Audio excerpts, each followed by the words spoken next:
Kahit po ba may requirement sa inyo, magastos po ba ang HRM? Kuya, pa-send note po. Kung naghahanap ka ba ng trabaho, hindi ka ba nahihirapan? May height limit ba, especially sa mga lalaki? Ano po ba need bago mapasa sa HRM? Hi guys! It's me, Leo, and welcome to Hospitality Management Vlog!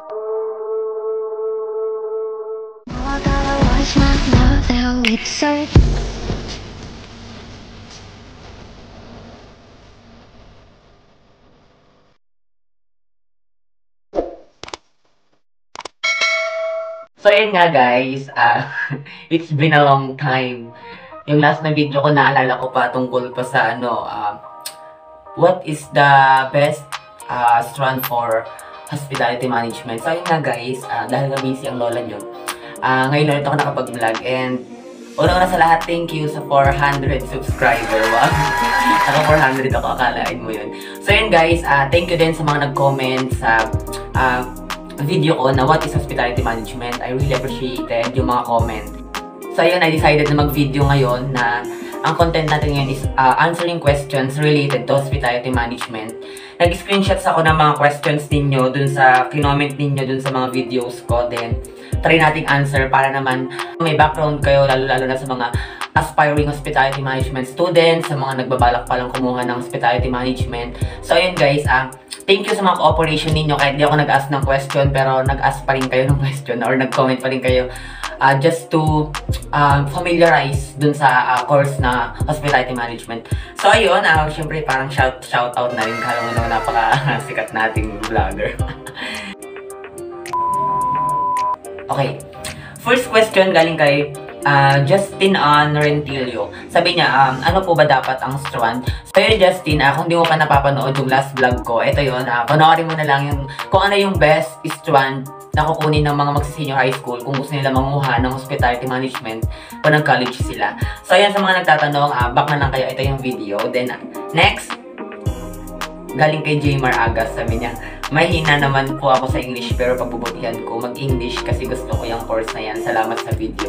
So ayun honestly speaking, ako mahina din ako sa English. Pero why not, diba? Kaya nga mag-aaral para matututo kayo, diba? So ayun, sa hospitality management kasi, ititrain nila kayo kung paano mag-stand sa harap ng maraming tao, kung paano makipag-interaction, kung paano makipag-communication din.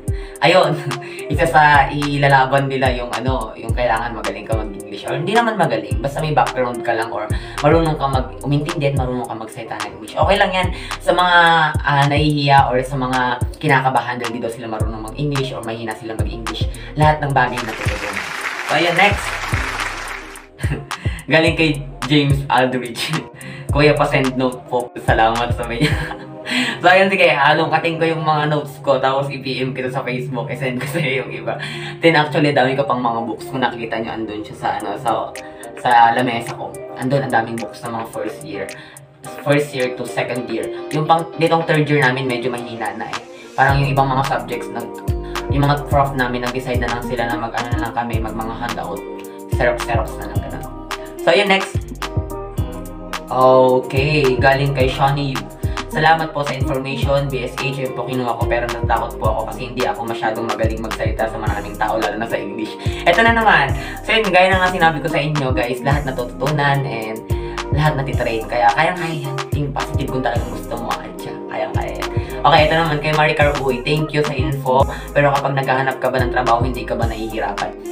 Siguro yung sa paghahanap ng trabaho, ibang aspeto na yun guys. Kasi lahat ng tao, may kanya-kanya tayong capability, may kanya-kanya tayong diskarte. So, syempre, pagka-graduate mo sa college, hindi ka naman papayag na, mag-stay ka na lang dyan. Diba? Kailangan maghanap ka ng trabaho. Tsaka nasa sayo na yun. After mo mag-graduate ng college, kung gusto mo talagang i-pursue yung natapos mo ng hospitality management, mag-pursige kang humanap ng trabaho. Wala namang madali, diba? Pero lahat na pagtsatsagaan at lahat na napagtsatsagaan is nagtatagumpay. Ayun, next!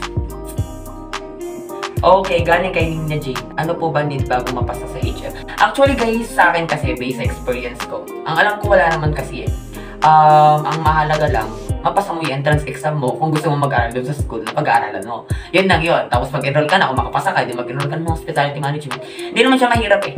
Unlike kasi sa FA or sa flight attendant, meron sila mga standard, di ba? Mag-aral ka sa Guys, sorry pero ito lang yung pagkakaalam ko. Ang alam ko kasi, mag-aaral ka pa, mag-apply ka for, airline sa training center. Tapos meron pang mga standard na kailangan mapasa ka or yung mga nila, yung mga, kunyari kailangan yung required na height.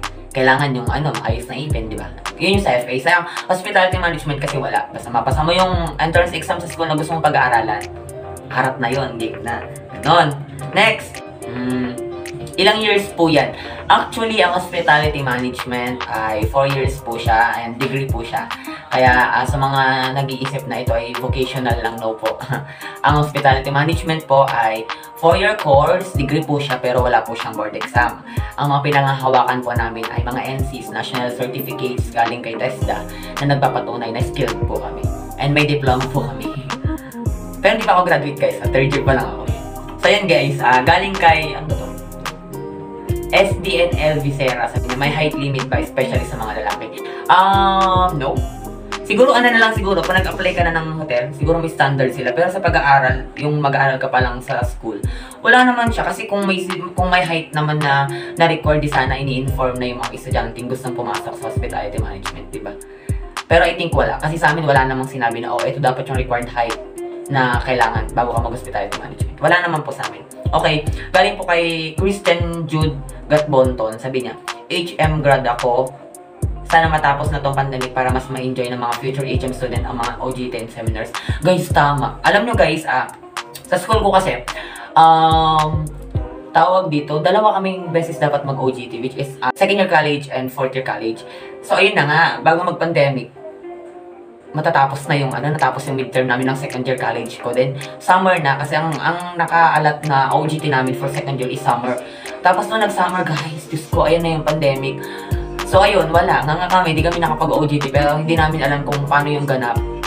Kung paano yung ganap pag nag-face to face na. Kung paano yung gagawin nila sa OJT namin. Galing kay Jean Carla de los Reyes. Thank you, laking tulong po nito para maging sure ako sa course na to. Guys, nakakatawa naman. Iyak na ba ako? So ayan, nakakatawa kasi doon sa yung video ko na yun, the first video ko about hospitality management.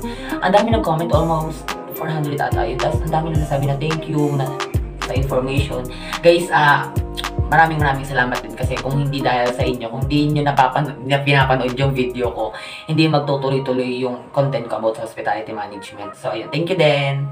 And next, may website po ba kayo for online class? Gusto ko kasi mag-aral ng BSH. Actually, hindi lang. Sa enrollment, hindi siya website. Online. Nag-enroll kami online ngayon ngayong year. Nag-enroll kami online, then modular kami. Ako kasi blended ako. Modular, then minsan may Zoom meeting kami. Yung website na talaga, wala eh. Depende rin sa teacher kung sa mag-Zoom meeting kayo or sa GC. Kasi yung mga teacher namin, mga maabilidad din. Kaya shoutout po sa mga teachers namin. Minsan nag-unit kami sa Facebook page o kaya naman sa group chat. Minsan sa Zoom meeting. Yung sa mismong website, wala kang mabibigay at saka kailangan mo kasi talaga mag-enroll sa school bago ka mag-aaral. So, ayun. Next, explicit gaming. Sabi niya, di ba pwedeng maging hospitality and di ba magaling mag-English? No! Di porque di ka magaling mag-English, di ka na pwedeng mag-hospitality. Guys, lahat natututunan. Kayang-kaya yan. Next, galing kay Steven Earl Sanchez. Sabi niya, magastos po ba ang HRM? Depende din, kasi sa amin, hindi naman gano. Siguro magastos lang sa ACADS, lalo na sa books, yun. Nung first year and second year ako, almost 400 to 500 yung isang book. Tapos nung first year ako na culture check ako, shocks. Imagine 7 or 8 subjects may mga books. So imagine magkano yun. Ang kaya naman hindi sila sabay-sabay. Hindi sila sabay-sabay na nagpapamayad. Pero sa laboratories, ako kasi nung nag-laboratories na kami, sa buong linggo, once a week lang kami maglalaboratory. Then ang nagagastos namin doon, around, pinakamalaki na yung 400 to 500 sa sharings namin. Depende sa lulutuin. Yun, sa cooking. Pero dun sa naman, meron kasi kaming isang subject, nag-skirting kami, table skirting, flower arrangement, nagkaroon kami ng event. Depende yun, depende sa gastos na yun. Pero, hindi naman siya totally magastos na halos weekly, may gastos kayo. Wala naman siya gano'n. Okay, thank you sa galing po kay Ate Bea Grace, sabi niya, thank you sa paglilinaw sa iba na ang HM ay hindi lang tungkol sa pagluluto. True, tama yun. Sa mga nag-iisip po na ang hospitality management or ang HRM is puro pagluluto lang, nagkakamali po kayo dyan. Diyos ko Lord, ang dami po namin ginagawa. Grabe, andyan po na mag-construct ka ng event, andyan po na gagawa ka ng business plan, andyan po na may research kayo, and may basic math din kami. Meron din po kaming marketing, ganun. Madami po siya. Hindi lang po siya nakafocus sa pagluto. And galing po kay Trisha Ann Carillo, mahirap po ba ang math subject sa course ng Hospitality Management? Salamat po. Actually, sa ano ko, sa year ko, first year wala kaming math. Second year, second sem meron kami general mathematics. Yun pa lang. Pero ang alam kasi namin pag nag-higher year ka, meron ka ng ano meron ka ng ang tawag dito, marketing or yung marketing ata. Pero wala pa ako na-encounter na subject. Ang na-encounter ko pa lang na subject na math is general mathematics. And madali lang naman siya.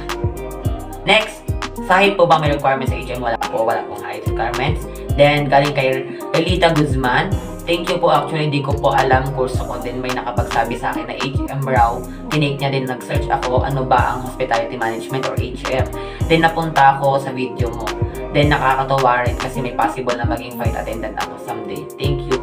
Oh my God. Thank you so much. So, ayun. Unang-una sa lahat, thank you dahil nakatulong yung video ko para ma-enlighten ka sa Hospitality Management course. Yes po, sa mga di po nagtatanong, kahit pwede po or may possibility po na pwede ka maging flight attendant pag Hospitality Management graduate ka. Pwede ka pong pumasok sa training center as flight attendant. 6 months lang po. Hindi po ako flight attendant pero napapanood ko po kasi sa mga idol ko mga flight attendant. Sabi nila 6 months daw po ata ang training. So ayun. Ang kainaman nun, degree holder ka na ng Hospitality Management, then flight attendant ka pa. Di ba? Doble-doble. Paano po kung problem sa ngipin? Okay lang po ba? Okay, good question. Sa ipin, walang problema sa ipin kasi actually yung ipin ka, hindi naman siya maayos. And nag-braces ako nito na lang first year college, second sem. Then nag-enter ako ng college ng pangit yung ipin ko. As in, songki dito. Wala naman siyang disadvantage. And di naman siya required na kailangan maganda yung ipin mo bago ka mag-aral ng Hospitality Management. Ito lang ang tip ko guys. Sa pag-aaral, okay pa. Pero bago ka mag-graduate and bago ka maghanap ng trabaho, make sure na parang maayos ka tignan. Kasi sa Hospitality Management, harap ka sa maraming tao. Lalo na pag nasa front desk ka, sa front office. Ayun, syempre, kailangan good looking. Especially face, especially yung teeth, especially yung proper grooming. Yun yung kasi tinuturo din sa amin sa subject namin. So, sa tanong mo